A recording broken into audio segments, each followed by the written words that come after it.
The auction square smelled of dust, sweat, and cheap liquor. Men stood in loose circles laughing too loudly, their boots scraping the dry earth. At the far end, beside a broken wagon, a girl stood barefoot, her wrists tied with a fraying rope.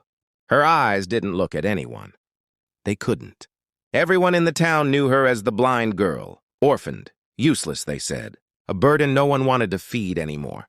She don't see, she don't talk much, and she eats little, the auctioneer shouted, more annoyed than cruel. Who'll take her? Silence. The girl tilted her head slightly, listening. She heard mocking chuckles, the clink of coins, the impatient sighs. She had learned to read sounds the way others read faces. Each laugh cut deeper than a slap. $1, someone finally shouted. The auctioneer blinked, then shrugged. Sold for $1. A single coin hit the dirt. That's when the square went quiet. Hoofbeats. Slow, steady, heavy. A horse approached, not rushed, not dramatic, just present. The men turned. A tall cowboy sat in the saddle, hat pulled low, face unreadable. He didn't smile. He didn't sneer. He simply dismounted. The girl felt the change before she heard him speak.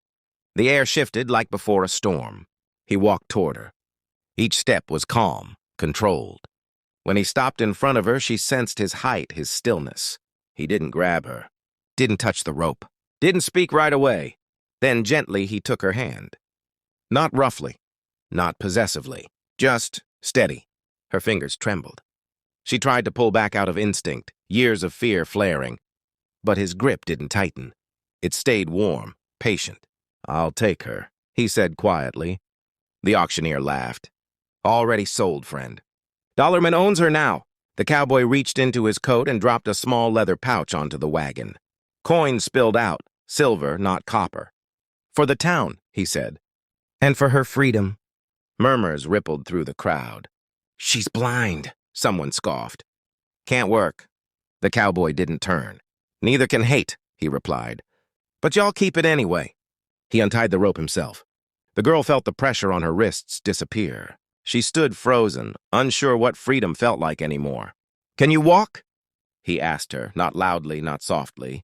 Just normal. Like she mattered. She nodded. He guided her to the horse, lifting her carefully, making sure her dress didn't catch.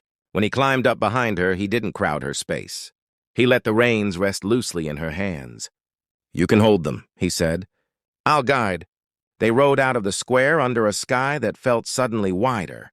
His cabin sat far from town, tucked between hills and tall grass that whispered when the wind passed through. He helped her down, then paused. You don't have to stay, he said. But you're safe here. Safe. The word felt foreign, heavy. Days passed. He never raised his voice. Never demanded anything. He showed her the layout of